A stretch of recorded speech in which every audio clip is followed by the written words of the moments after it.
I was born in 1999. That's the same year that Hugo Chavez became president of Venezuela. He was elected a few months before in 1998.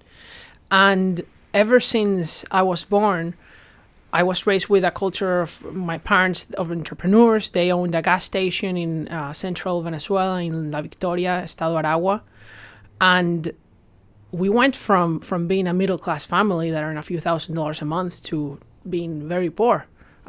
Thank God that we already owned our home and our car, because we wouldn't be able to purchase those things if we had just started in the mid-2000s.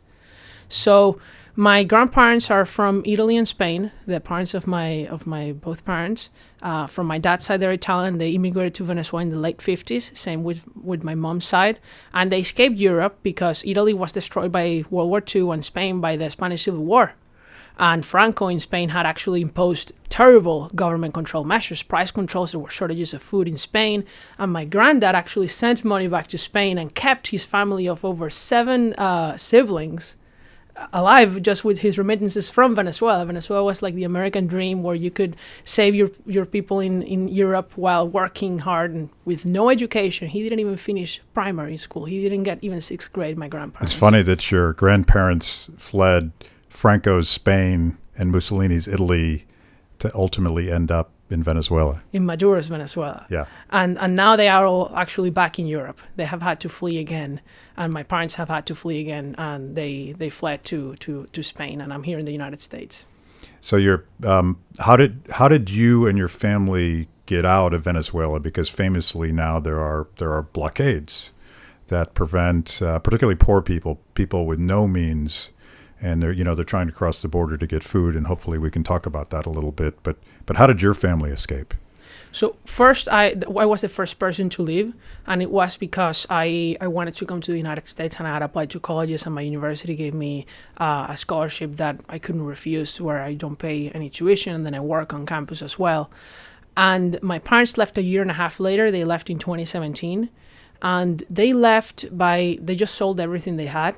Everything they could sell. They couldn't sell our business because it's technically government owned now, which is the gas station.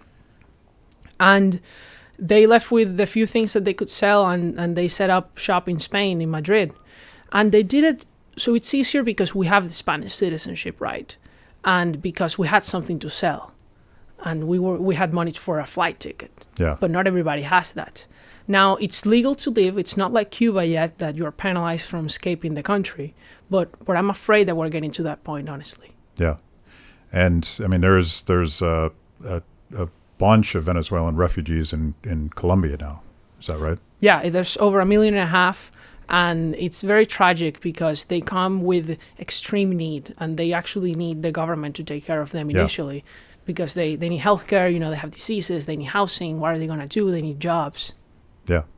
It's funny because I didn't plan this, but your story is just like Ayn Rand's. She was a young girl fleeing the Bolshevik Revolution in Russia, came to this country without a penny, and somehow managed to make a life for herself. There may be a story about the American dream in there somewhere, where you don't need a lot, but you need the ambition to get there and to work hard.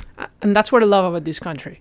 I specifically wanted to come to America and not go to Europe, because I think that the values that this country was founded upon and that continues to live by those values of freedom and equality under the law are something that is remarkable and that doesn't exist anywhere else.